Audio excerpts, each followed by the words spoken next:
시청자 여러분 안녕하세요. 팍스 밀키트에 오신 걸 환영합니다. 저는 팍스 밀키트의 메인 셰프 아나운서 허가은입니다. 손질된 식재료와 알맞은 양의 양념으로 쉽고 간단하게 요리를 할 수 있게 도와주는 밀키트처럼 저희 방송 끝까지 따라오시기만 한다면 오늘의 투자 전략을 팍스 밀키트로 쉽게 얻어가실 수 있습니다. 지난주에 이어서 화요일 아침 오늘도 좀 특별한 시간을 가져보려고 합니다. 이진우 전문가님께서 오늘도 재밌는 경제 얘기 들고 오셨다고 하니까요. 잠시 후에 함께 이야기 들어보도록 하겠습니다. 그럼 저희는 어제 국내 시장 장바구니 리뷰부터 먼저 시작해 보도록 하겠습니다. 새로운 해를 맞아 확실히 시장 분위기는 달라졌습니다. 어제도 양시장 빨간불로 마쳤는데요. 코스피는 무려 9거래일 연속, 코스닥은 4거래일을 이어서 상승 마감에 성공했습니다. 인플레이션 완화를 기대할 수 있는 소비심리 지표 개선에 따른 미증시 상승과 원화 강세로 위험자산 선호 심리가 회복되고 있습니다. 환율도 최근 계속해서 안정적입니다. 어제는 6원 내린 1235원 선에서 마치면서 3거래일 연속된 내림세를 보였는데요. 종가 기준으로는 작년 4월 18일 이후 9개월여 만에 최저치입니다. 지난달 20일 1,300원 밑으로 떨어진 뒤 꾸준히 1,200원대를 유지해주고 있습니다. 코스피 지수는 최근 계속된 상승 탄력을 받아 정오쯤 2,410포인트를 터치하기도 했습니다. 코스피 지수가 2,400선을 회복한 건 지난달 14일 이후로 한 달여 만입니다. 다만 오후에 탄력이 살짝 빠지면서 0.58% 오른 2,399포인트에서 마감가 형성했습니다. 코스닥 지수는 어제 전날보다 5포인트 이내의 변동폭에서 안정된 움직임을 이어갔습니다. 0.7%가량 끌어올린 716선에서 마쳤습니다. 수급 상황도 이어서 확인해 보도록 할게요. 양시장에는 외국인과 기관의 동반 매수세가 들어오면서 지수를 끌어올렸습니다. 다만 거래소에서는 개인이 지수가 오르는 9거래일 동안 계속해서 매도 우위 포지션을 가져가고 있고요. 외국인 투자자들은 새해가 되고 1월 10일 하루를 제외하면 10거래일 연속해서 물량을 담아가고 있습니다. 코스닥 시장에서는 3거래일 만에 개인 투자자들이 팔자 포지션으로 돌아서면서 260억 정도 매물을 내놨습니다. 글로벌로 넘어가서 외식 밀키트 체크해 볼 텐데요. 미국 뉴욕 증시는 마틴 루터킹의 날로 하루 쉬어갔습니다. 자, 그럼 자리 옮겨서 본격적으로 이진우 전문가님과 함께 보도록 하겠습니다. 1월 17일 화요일 아침 재밌는 경제 얘기 들으면서 하루를 새롭게 시작해 보시기 바랄게요.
네, 새로운 해 1월도 어느새 반이 넘게 지나가고 있습니다. 오늘 어제보다 좀 추운 날씨가 이어지고 있기 때문에요. 외출 계획 있으신 분들께서는 따뜻한 옷차림 신경 써주시고 또 감기 걸리지 않도록 조심하시기 바라겠습니다.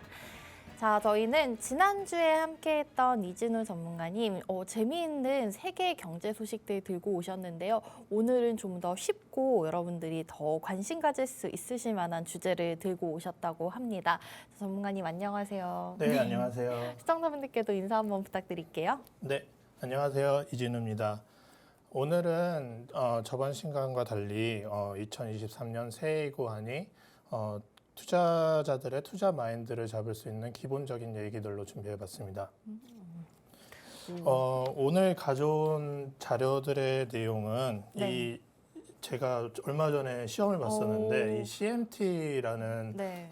시험에 안에 포함되어 있는 자료들이에요. 일단 되게 두껍고 이게 두껍고 영어예요, 다. 영어인데 네. 뭐 영어인 것만 빼면은 사실 뭐 그렇게 내용 자체는 뭐 어렵지 않다고 보는데요. 영어가 어려운데 어떡하죠?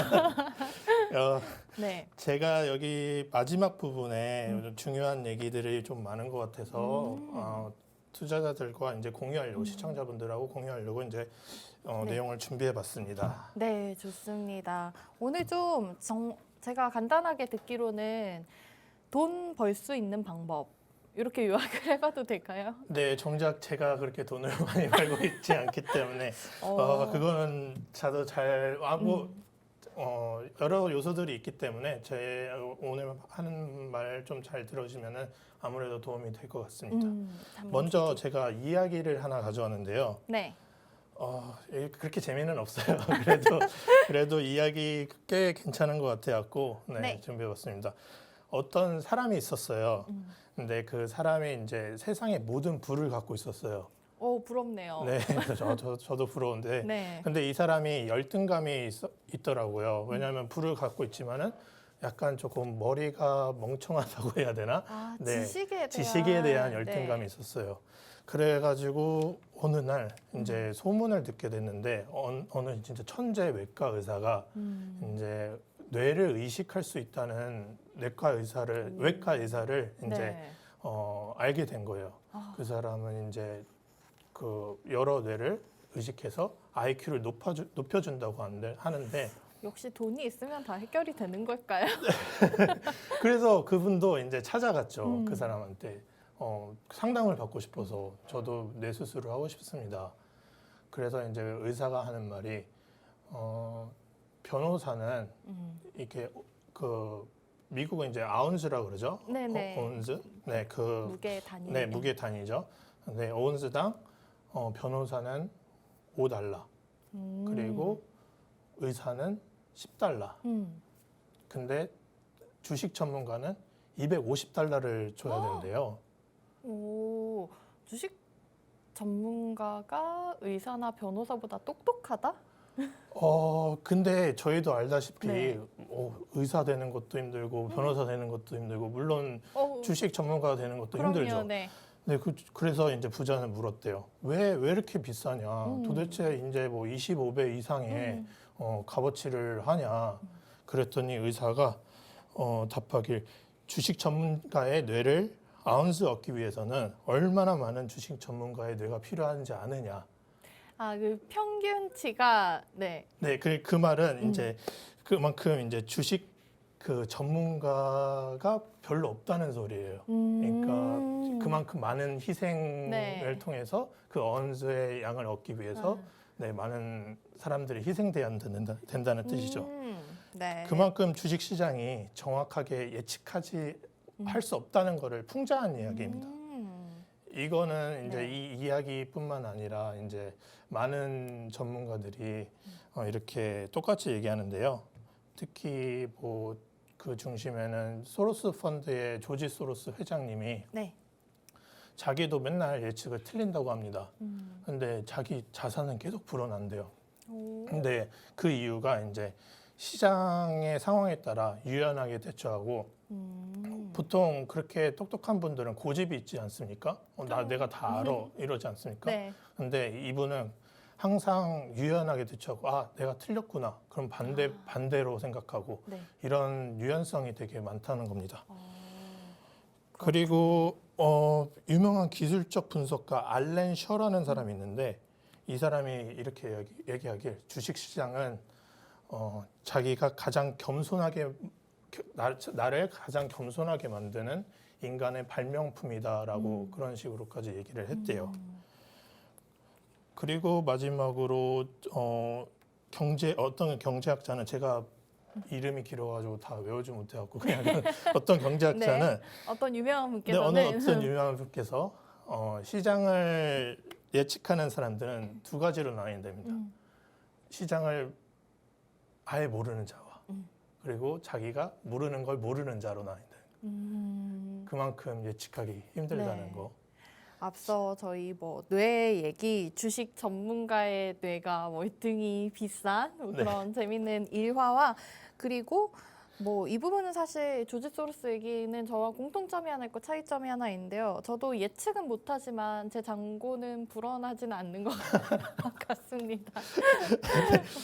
전문가님 공감해서 웃으시는 걸까요? 네, 제 장고도 많이 지금 아니면 저를 심각하게 비웃으신 건가요? 아니요, 저 피가 철철 흘리고 있기 때문에 저도 그래서 이제 이런 게 되게 미스테리한 점은 금융 전문가가 과연 금융 전문가일지 그리고 뭐 금융 예측가는 과연 예측을 할 수 있을지 그거에 대한 의문점이 네. 되게 많이 있습니다.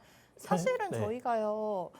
뭐 우리나라보다는 미국이 조금 더 뭐 전망치, 예상치 이런 걸 항상 제시하고 하지만은 이게 좀 제가 봤을 때 어떤 때는 아니 이걸 왜 못 맞춰라는 생각을 또 하다가 또 어떤 때는 참 쉽지 않다라고 생각이 들기도 하고요. 맞아요. 알 수가 없는 것 같아요. 저 되게 항상 겸손해지게 만드는 네. 시장 상황인 것 같습니다. 진짜 현실은 동전 던지기랑 별반 다를 게 없다고 생각이 되고 뭐 그래서 시청자분들도 단기간의 수익률에 의해 어떤 사람의 말을 들었더니 단기간에 수익률이 올랐다. 이런 말에 의해 그 사람을 너무 의지하지 않고 또 오랜 기간 동안 유명 네. 전문가의 전문가의 예측에 의지해서만 네. 이제 투자를 하게 되면은 결국에는 돈을 잃을 수밖에 없을 것 같습니다. 아, 그렇겠네요. 예전에서 어디서 봤는데 유명 애널리스트 추천 회사랑 네. 원숭이랑 이제 투자 수익률을 비교를 해봤대요. 오, 네. 네, 원숭이가 이제 돌아가는 다트 위에서 다트를 던져서 그 회사를 투자를 하는. 원숭이가 이렇게 SK 하이닉스에 던지면 네. 거기에 투자하고 거기에 투자를 해서 이제 그 투자 수익률과 이제 주식 전문가가 추천해주는 수익률과 이제 비교를 해본 이제 재미난 실험이 있었습니다. 이건 저도 이제 한 경제 유튜브 채널에서 이제 뭐 보다가 들었던 내용인데, 네. 근데 그 수익률이 원숭이가 훨씬 높았대요. 진짜. 네. 그리고 또 한국에서 똑같은 실험을 했다고 하는데, 네. 뭐 그때도 원숭이가 더 높았다고 해요. 진짜 그냥 동전 던지기 네. 알 수 없는 싸움이네요. 근데 물론 여기 차이점은 전문가가 추천해 종목은 사고팔고 하면서 그 사람의 뭐라 그래요? 추천에 의해서 이렇게 하였고 이제 원숭이 거는 이제 계속 사고 이게 계속 유지했던 게 좀 차이점을 들 수 있겠죠. 그 얘기를 들으니까 결국에는 장기 투자가 답인가 싶기도 하고요. 그래서 이제 저희가 이제 그런 근거를 원숭이로만 이제 근거를 할 수 없지 않습니까? 네, 그렇죠. 그래갖고 제가 조금 더 전문적인 지금 구체적인 증거로 그래프로 설명을 좀 드리겠습니다. 아, 그렇죠. 저희 원숭이보다는 그래프를 믿어야겠죠. 네, 원숭이보다는 그래프로. 한번 보시겠습니다. 네, 그래프 여기 나와 있는 거 보시면은 이제 이렇게 어두운 부분이 지금 잘 보이실지 모르지만 어두운 부분이 이렇게 몇 개씩 있어요. 네, 음영이 들어가는 네, 부분이 음영이 조금 있네요. 들어온 부분이 이게 리세션 즉 경제 침체될 때를 얘기를 합니다. 네. 그리고 이 점선은 이게 GDP 수치를 나타내는 거고요. 네. 그리고 이제 그 솔리드 라인 이 뭐라 그러죠? 이제 파란색 실선은 네. 이제 금융 전문가들이 예측한 수치입니다. 아, 근데 딱 육안으로 봐도 이제 별로 맞지는 않습니까? 이게 낙폭이 굉장히 네. 깊었던 부분에 크게 떨어진 적은 없네요. 네, 그래서 이제 여기 나와 있는 게 1970년부터 2015년까지의 자료인데 7번의 리세션이 왔다고 해요. 근데 한 번도 맞춘 적이 없다고 합니다. 한 번도. 네, 그거 좀 재밌지 않습니까? 좀. 저라면 한 번은 맞출 수 있을 것 같은 약간 오만한 생각이 드는데. 오늘 우선 서로는 예측의 어려움에 대해서 얘기를 해주시면서 우리 많은 애널리스트 분들을 변론해 주시고 계신 것 같아요. 근데 이게 또 미국 연방은행도 네. 똑같습니다. 이제 또 다른 그래프를 가져왔는데요. 이제 미국 연방은행은 전문가들은 그 사람들은 실력이 어떨 것 같아요? 약간 글로벌에서 네. 아무래도 좀 내로라 하는 분들이 계시지 않을까 이런 생각이 드는데. 네, 맞습니다. 그리고 또 독립적이에요. 어차피 정부가 이제 조사를 맞나요? 하고 네. 관여하고 이제 투자 시장을 이제 조사를 하다 보니까 어떤 압력에 의해서 뭐 조사를 좀 아무래도 덜 하게 되겠고 그런데 그렇네요. 이제 한번 그래프를 봐볼까요? 네, 보시겠습니다. 또 증거 네. 자료가 있어야 저희가 신빙성 있죠. 원숭이를 또 믿을 수 없으니까. 네, 여기 이제 보면은 이 점선들의 이제 범위별로 이렇게 좀 나타나 있잖아요. 이게 미국 연방은행에서 이제 예측한 이제 뭐라 그래야지? GDP 수치라고 할 수 있죠. 네. 그러니까 여기서부터 여기까지, 여기서부터 여기까지 GDP가 생성될 것이다. 예측된 수치입니다. 네. 하지만 이제 이거는 이제 이게 뭐라 그래? 실선은 이 검은색 실선은 진짜 GDP 수치고요. 약간 조금 그래도 좀 맞는 것 같은데 그래도 좀 다 타겟 안에 네. 없습니다. 그러게요. 그래서 이제 보시면은 이 예측치가 2000년부터 2014년, 15년 정도까지 진행이 되었는데요. 약 26.3%만 예측을 성공한 걸로 이렇게 나타낼 수 있습니다. 한 4분의 1 수준으로 보면 되겠네요. 네, 그러니까 한마디로 우리는 시장을 예측하기 힘들다. 예측 가능한 척하지만은 사실은 그러지 않다라는 거를 말하고 싶었습니다. 지금 보시는 그래프 아까 화면을 보면은 비슷하게 흘러가는 것 같기는 한데요. 네. 조금 더 긍정적으로 보고 계셨던 것 같아요. 수치가 계속 점선이 위에 떠 많이, 있더라고요. 위에 올라가는데 그렇죠. 저도 26%보다는 더 맞추고 싶어. 오만한 생각이었습니다. 네, 저희가 원숭이 얘기를 다시 한번 되새기면서 네, 이 대다수의 경제 전문가들의 예측은 또 군중 심리를 발동시킵니다. 그럴 수 있죠. 예를 들어 많은 전문가가 팔아라. 그러면 저도 팔고 싶지 않습니까? 네. 그래갖고 많은 사람들이 비슷한 행동을 해요. 그래서 비슷한 의견을 내면 군중 심리를 움직일 수밖에 없는데 요즘에 경제 침체가 온다고 저 포함해서 많은 전문가들이 네. 예상을 하고 그렇기 때문에 시장을 부정적인 관점으로 보는 투자자들이 많다고 생각됩니다. 하지만 시장은 예측대로 흘러가지 않고 뭐 당연한 소리지만 워렌 버핏도 이런 얘기를 했죠. 뭐 두려워하라. 사람들이 욕심낼 때 그리고 또 욕심내라 사람들이 두려워할 때 그런 것처럼 이제 사람들이 부정적일 때 조금 시장에 대한 약간 긍정적인 나 혼자 다른 사람들과 다르게 생각할 때 좀 수익률이 좀 크다는 거를 말씀드리고 싶습니다. 그렇죠. 실제로 이제 어느 유명한 분이 뭐 TV 프로그램이나 어떤 유명한 쇼에 나와서 삼성전자 올라갑니다. 사세요. 이렇게 했을 때 많은 분들이 사면 당연히 주가는 따라서 오를 수밖에 없고 네. 뭐 이러니까 그 시장에 좀 반대되는 용기 있는 행동을 하라고 워렌 네. 버핏 선생님께서는 네, 맞습니다. 말씀하셨다고.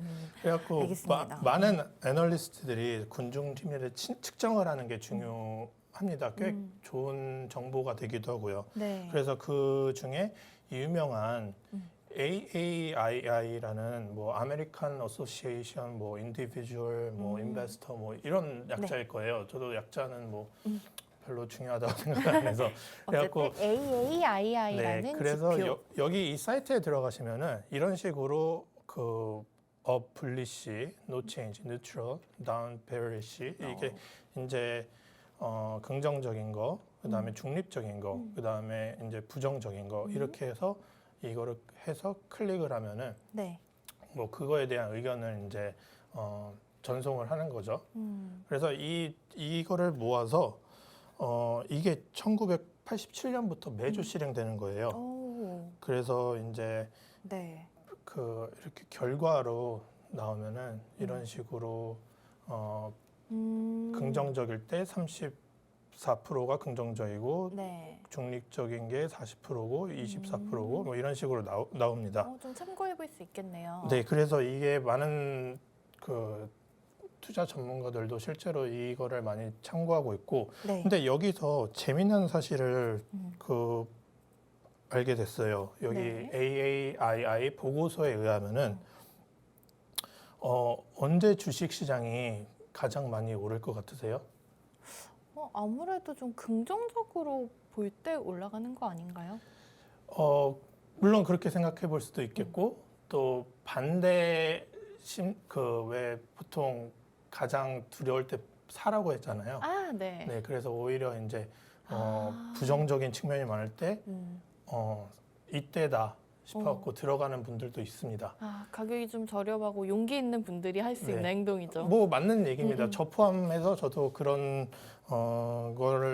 그런 쪽으로 많이 생각을 하는데, 근데 그 보고서에 의하면은 가장 좋은 반대 시그널이 시장이 아주 긍정적일 때도 아니고 부정적일 때도 아니고 중립적일 때랍니다. 왜 그럴까요?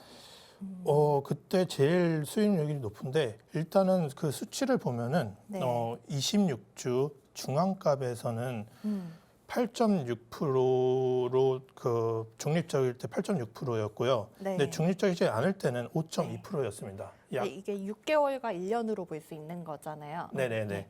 그래서 26주 값어치로서 봤을 때 8.6%로 기존 그냥 전체적인 5.2%보다 3.4% 정도 높은 걸로 알 수 있고요. 또 네. 52주 중앙값에서는 중립적일 때 17.7%로 그냥 전체적인 거는 네. 10.7%이고 약 7% 이상 높다고 해요. 그러게요. 그 말은 진짜 중립적일 때 훨씬 더 좋은 수익률을 기록했다는 거 네, 알려드리고 싶습니다. 이게 왜 그러냐? 네. 주식시장은 제로섬 게임인데 누군가는 돈을 그쵸. 잃어야 됩니다. 그렇죠. 네, 그래서 가장 돈을 많이 벌려면 언제 주식 가격을 올리는 게 제일 좋을까요? 제로섬이니까 누군가가 나 대신 죽어. 네, 저 너무 잔인하게 말했나요? 네, 아니, 근데 진짜로 맞습니다. 누군가가 피눈물을 흘릴 때 정도로 네. 수정을 할게요. 이게 긍정적인 게 예를 들어 40%라고 치면은 실제로 주식시장이 오르면은 그 40%의 사람들도 같이 수익률을 가져가지 않습니까? 그렇죠. 혹은 부정적으로 보는 40%가 있다고 하면은 또 실제로 주식시장이 내려가면은 그 포지션을 갖고 있는 그 나머지 40%도 수익률을 보게 돼요. 네.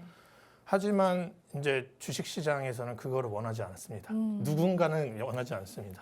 그 많은 막대한 부를 가지고 있는 사람은 다른 사람들이 이제 돈을 버는 걸 싫어해요. 그래서 중립적일 때 사실 사람들이 투자를 잘 안 하지 않습니까? 그렇죠. 올라갈지 내려갈지 모르는데 투자를 할까 말까 이러잖아요.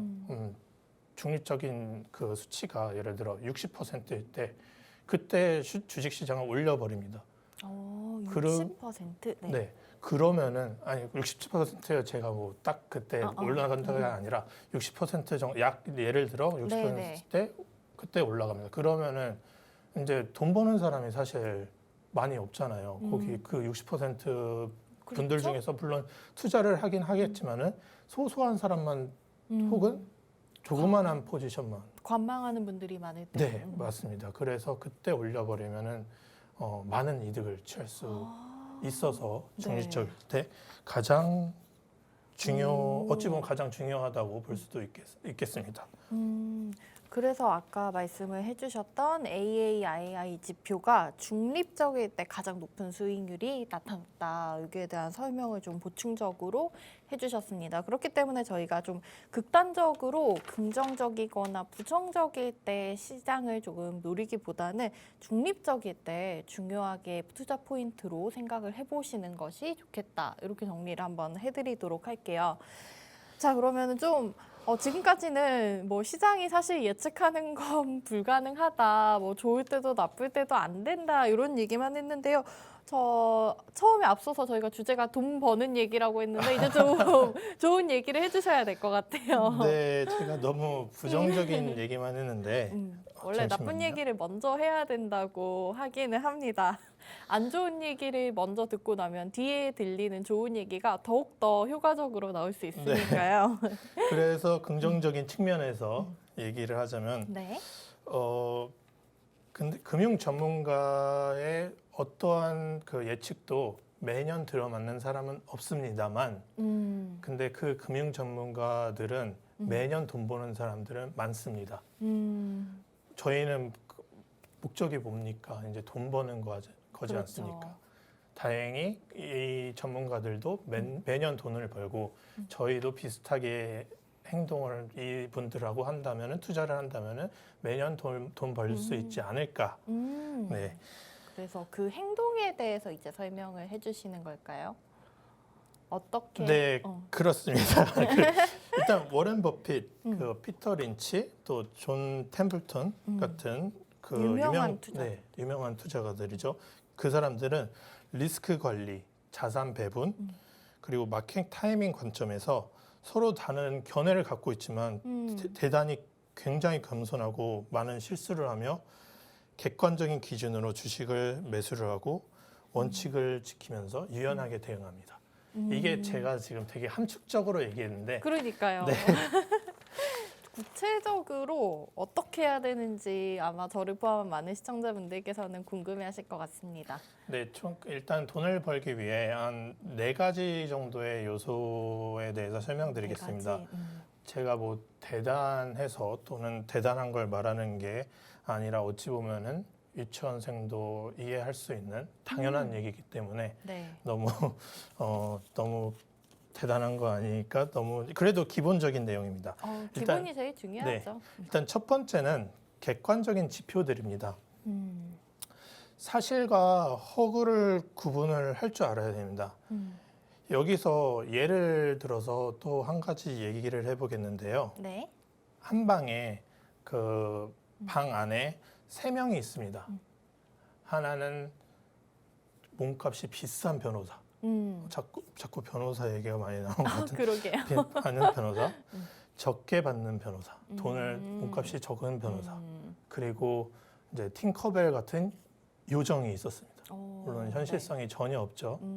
그리고 그렇다 치고요. 네. 그리고 방 안에 한가운데 100불짜리가 이렇게 놓여 있었대요. 100불짜리가 놓여 있었고, 근데 그 3명이 이제 그 같은 방에 있다가 갑자기 불이 꺼집니다. 네.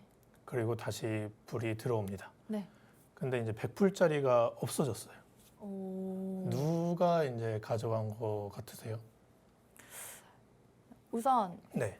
첫 번째로 든 생각은 손이 빠르신 분. 가벼우신 분. 도벽이 있으신 분. 아니면 시력이 좋아서 야맹증이 없으신 분. 그것도 말 되겠네요. 정답은 뭘까요? 정답은 이제 돈 많이 버는 이제 변호사입니다. 그분이 도벽이 있으셨나요? 그게 아니라 이제 돈 적게 버는 변호사는 존재하지 않는다는 겁니다. 존재하지 않고 그리고 요정도 당연히 존재하지 않겠죠. 물론 산타는 존재할 수도 있겠지만 요정은 존재하지 않고 이제 또 돈 많이 적게 버는 변호사는 존재하지 않으니 당연히 돈 많이 버는 변호사가 가져갔다.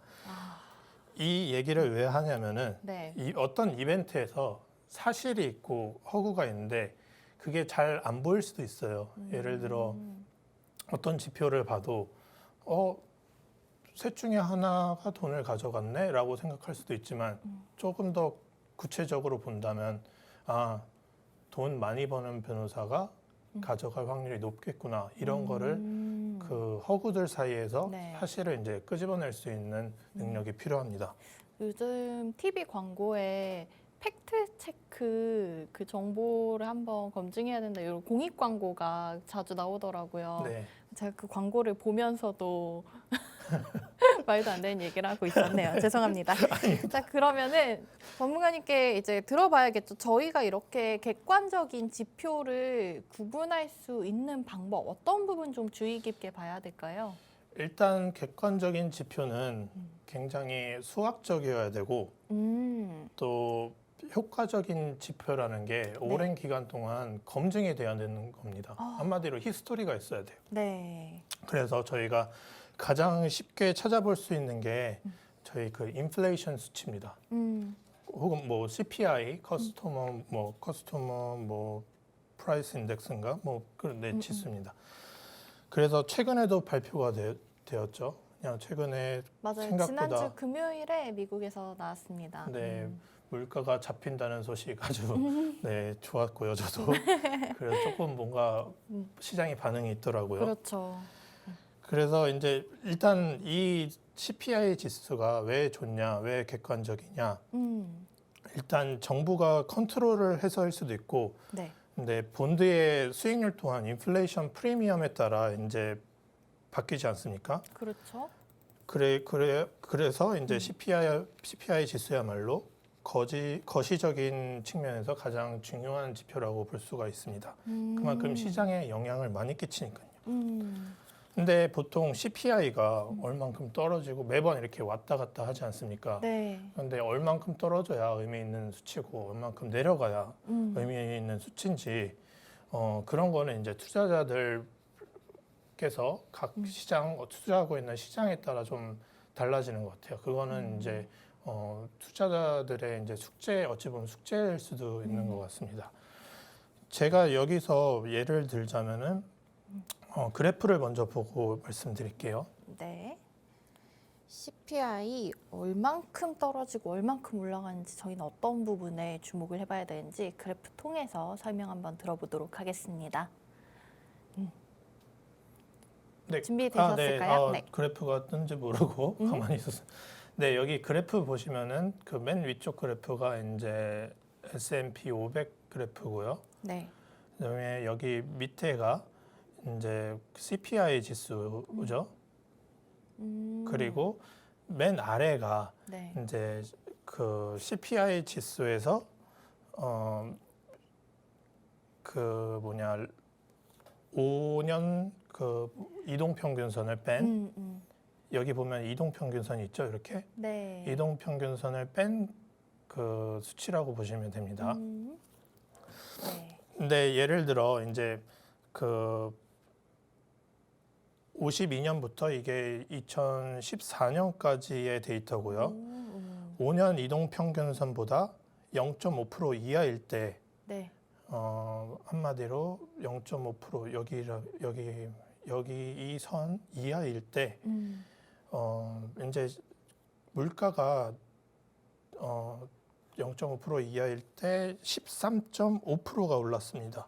이게 그 S&P 500 지수가 네, 말씀하신 맞습니다. S&P 500 지수가 13.5% 올랐습니다.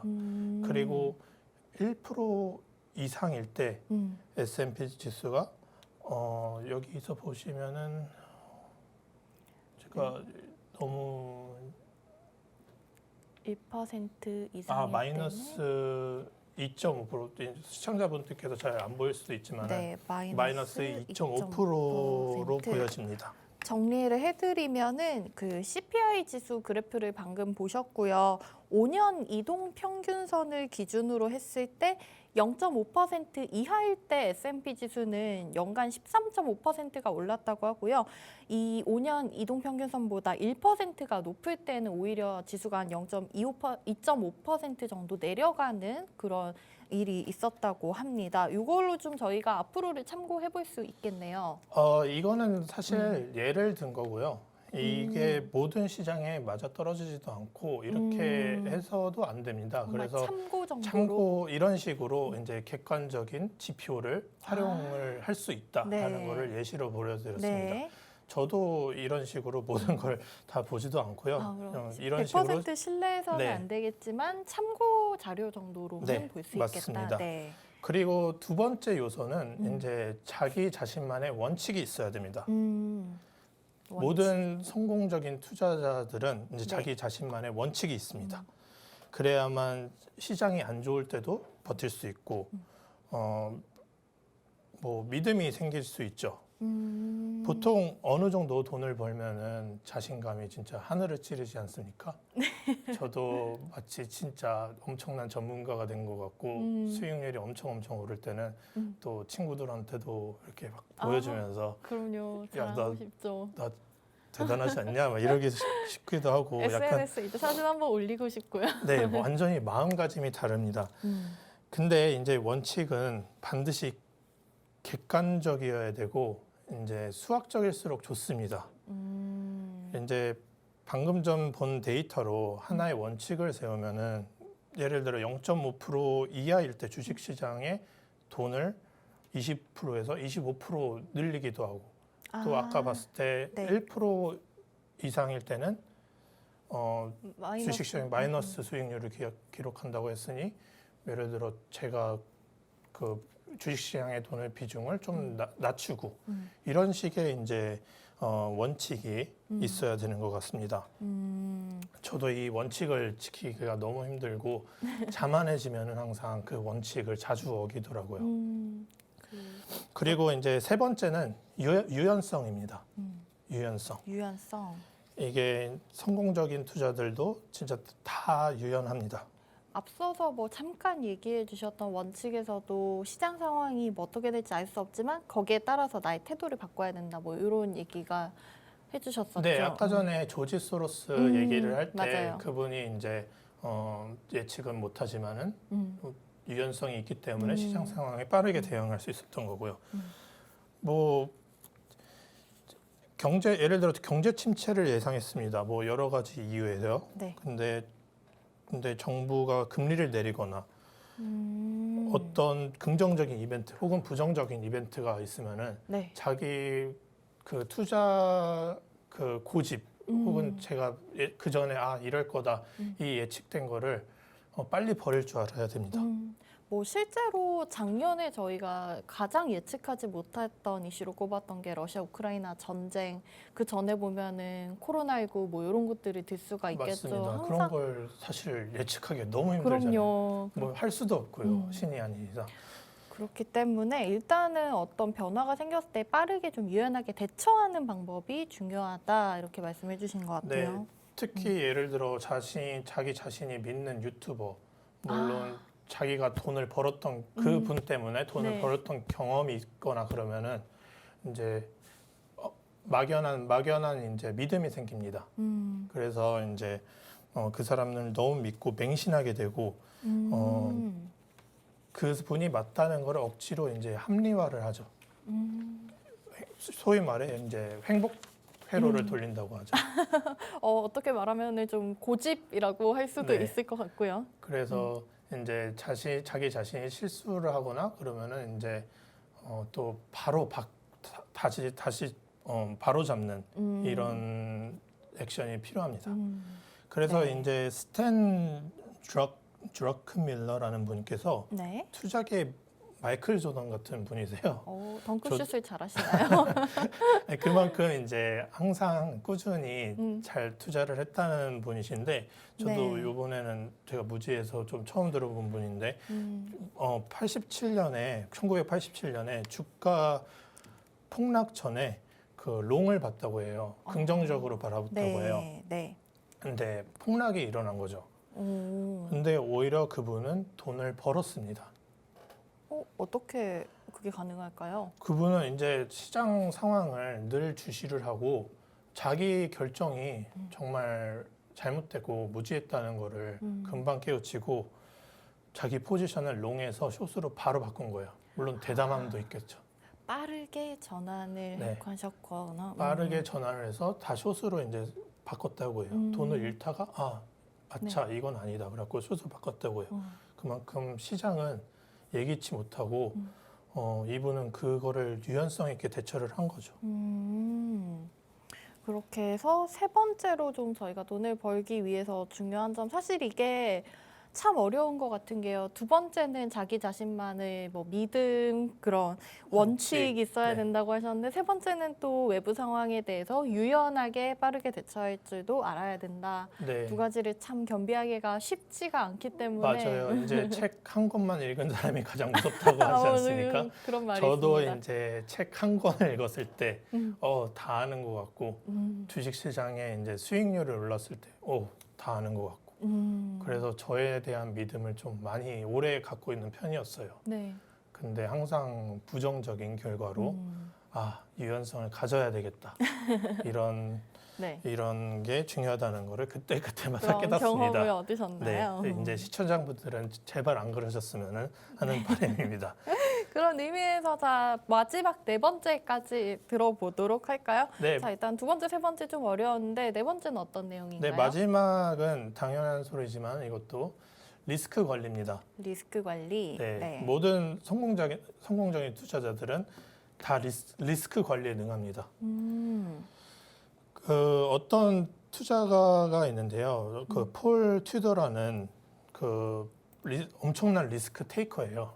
이 사람은 리스크를 항상 안고 과감하게 투자하는 사람인데요. 네. 한 투자자가 이 사람한테 도대체 너는 회사 가서 어떤 일을 하느냐 이렇게 물었대요.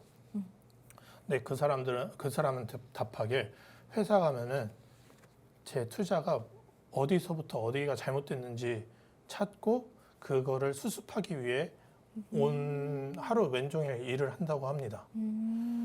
그만큼 이제 그 유명한 투자자들은 돈을 잃을 거를 먼저 생각을 해요. 저희랑 반대죠. 네. 저희는 그 이제, 생각을 했습니다. 이제 돈 벌면은 이거 사고 저거 사고 돈 벌면은 여기에서 돈을 그렇죠. 불려서 여기서 이제 돈을 넣고 이러면 성공적인 투자가 된다. 보통 이렇게 생각하잖아요. 그런데 성공적인 투자자들은 잃을 거부터 먼저 생각한다는 겁니다. 저희가 로또 복권을 살 때도 1등 되면 뭐 하지? 이거 하지? 이번 주도 5,000원 날리겠네 이렇게 생각하지는 않으니까요. 하지만 유명한 투자자들은 일단 잃을 거에 대비해서 거기에 대한 대비책을 좀 항상 계획을 해놓는다. 네. 이런 얘기시네요. 네, 이처럼 이제 프로들은 손실을 컨트롤하려고 합니다. 이제 손실이 최소화하게 되는 거죠. 그래서 많은 투자자들이 투자에 대한 도움을 주세요라고 하는 질문에 네. 답을 항상 이렇게 얘기합니다. 돈 잃지 마. 돈 잃지 마. 그게 이러면 안 말처럼 되면 얼마나 좋게요. 그러니까요. 근데 이제 그 돈을 잃지 말라는 거에 이런 함축적인 의미가 있는 겁니다. 리스크 관리를 하라. 네. 그 리스크 관리. 손실이 자기 이제 손을 벗어날 정도로 감당할 수 없게끔 만들지 말라는 약간 그런 말이죠. 네. 그리고 워렌 버핏도 네. 이런 얘기를 해. 많은 사람들도 알겠지만은 이제 첫 번째 투자 이제 조언은 don't lose money.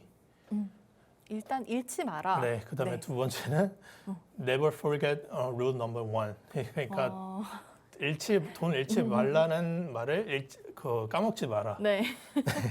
그 말은 진짜 계속 거듭 강조하고 있는 돈 잃지 마라. 진짜 간단하지만 실천하기는 사실 마음대로 되진 않는 것 같습니다. 네, 이게 이제 자신이 틀렸으면은 이제 빨리 이제 손실을 이제 줄이거나 손실을 테이크하거나 하는 게 중요한데 이제 보통 투자자들이 이제 손실을 나오면은 낙심을 하잖아요. 네. 근데 제일 힘든 경우가 이제 이 손실을 입는 거를 계속 가지고 있다가 정말 더더욱 내려갈 때, 더더욱 그렇죠. 내려갈 때 여기서 이제 그때 팔 걸. 그렇죠. 마이너스 10%일 때 그때 팔 걸. 이런 마인드가 진짜 영혼까지 갉아먹습니다. 저희 항상 다른 전문가님들이 이제 다른 요일에 오셔도 그런 얘기 해주시거든요. 보통은 저희가 손절가, 목표가를 동시에 제시해 주시는 이유가 손절의 타이밍이 네. 오르는 것만큼 중요하다. 항상 네. 근데 개인 투자자분들이 이걸 좀 명심하기가 어려우셔서 좀 기다리면 되지 않을까 하다가 더 큰 손실을 보시는 경우가 많죠. 맞습니다. 이제 손실이 이제 당연히 자기 자신이 시장에 예측하는 대로 흘러가지 않기 때문에 당연히 손실을 볼 수도 있죠. 근데 이제 그 손실을 이제 겸허하게 받아들이고 빨리 내가 틀렸구나. 빨리 손절을 하시고 이제 다른 거를 찾아보는 게 더 훨씬 더 이롭다고 합니다. 그래서 이제 조지 소로스를 자꾸 제가 얘기를 하는데요. 그분이 아까 말했다시피 이제 많이 틀리잖아요. 근데 이제 그분은 틀리는 거에 두려워하지 않고 이제 자기가 이제 나중에 그 수익으로 메꿀 수 있기 때문에 크게 연연하지 않는다고 해요. 내가 손실이 나도 메꿀 수가 있다는 자신감이 있기 때문에 그게 연연하지 않는다. 그럼 또 다시 회복할 수 있는 발판이 되겠네요. 맞습니다. 그리고 또 유명한 투자자의 말에 의하면 여기 보면 더 이너 게임 오브 트레이딩이라는 책에서 레오 멜레임드라는 분이 이분은 시카고 거래소의 회장이에요. 그래갖고 성공하기 위해서 이제 어떤 심리적 장벽을 넘어야 합니까? 투자자들이 그 질문에는 이제 손실을 받아들일 수 있는 능력이라고 말합니다. 받아들일 수 있는 능력. 자기 자신도 60%는 틀리지만 항상 큰 시장에서 위너로 남았고 최대한 빠르게 손실은 최대한 빠르게 손절하시고 그리고 이익은 길게 가져가려고 노력한다고 합니다. 자, 요렇게 해서 처음에는 일단 저희가 주식시장의 예측의 어려움에 대한 얘기를 먼저 해주셨고요. 그 이후에 정말 돈을 벌기 위한 방법 간단하게 4가지 저희가 어떻게 보면 정말 좀 쉬운 방법으로 받아들일 수도 있지만은 막상 실천을 하는 게 참 중요할 것 같습니다. 오늘 이진우 전문가님 말씀 정리해 드리자면은 첫 번째로는 객관적이고 수학적인 지표를 따르는 것에 대한 중요함. 두 번째로는 자기 자신만의 어떤 원칙을 가지고 있는 게 중요하다. 그 또한 좀 객관적인 지표를 통한 근거가 있어야겠고요. 세 번째로는 유연성, 어떤 변화가 생겼을 때 빠르게 대처하는 방법, 그리고 네 번째 마지막으로는 리스크 관리하는 방법에 대해서 얘기를 해주셨습니다. 자, 이렇게 해서 오늘 좀 신년을 맞아서 이진우 전문가님께서 자, 이렇게 돈을 벌 수 있는 기본적인 원칙에 대한 얘기들을 가지고 와서 설명 쉽게 도와주셨습니다. 자, 저희 이제 마무리할 시간인데요. 오늘 거 준비하면서 조금 마지막으로 당부하고 싶은 말씀이라든지 있으실까요?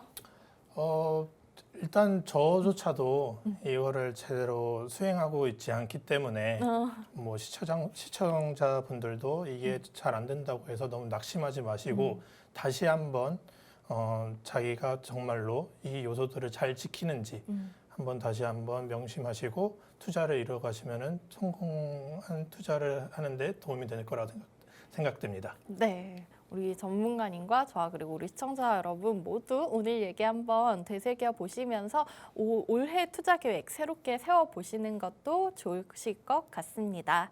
자, 현재 시간 9시 18분 다가가고 있습니다. 저희는 시장 상황 잠깐 보면서 마무리해 보도록 할게요. 양지수가 우선은 좀 보합권에서 움직이고 있는 모습입니다. 시작하고는 좀 약보합권 수준에서 움직이다가 현재는 그래도 상승 전환을 해서 양지수 강보합권에서 움직이고 있다는 점 알려드리도록 하겠습니다. 코스피 지수 같은 경우에는 0.14% 올리면서 2,400선 돌파가 나왔습니다. 오늘 마감까지는 이 2,400선 지지가 좀 잘 됐으면 하는 바람이 있고요. 오늘까지 코스피가 상승으로 마친다면은 무려 10거래일 연속된 상승입니다. 그리고 코스닥 같은 경우에는 현재 0.27% 어제 종가보다 한 2포인트 정도 올리면서 718선에서 움직임 나타내고 있습니다. 양시장이 좀 비슷한 흐름을 이어가고 있고요. 수급 상황 짧게 지금 체크해 보시자면은 양시장에서 외국인과 개인은 매도 우위 포지션입니다. 거래소에서는 개인이 한 480억 정도 사들이고 있고요. 코스닥 시장에서는 380억 정도 담고 있습니다. 환율은 최근에 좀 계속해서 하락세를 보이다가 오늘 장 초반에는 2원 40전 정도 올려서 시작하고 있습니다. 1237원 70전 정도 확인이 되고 있는 상황입니다.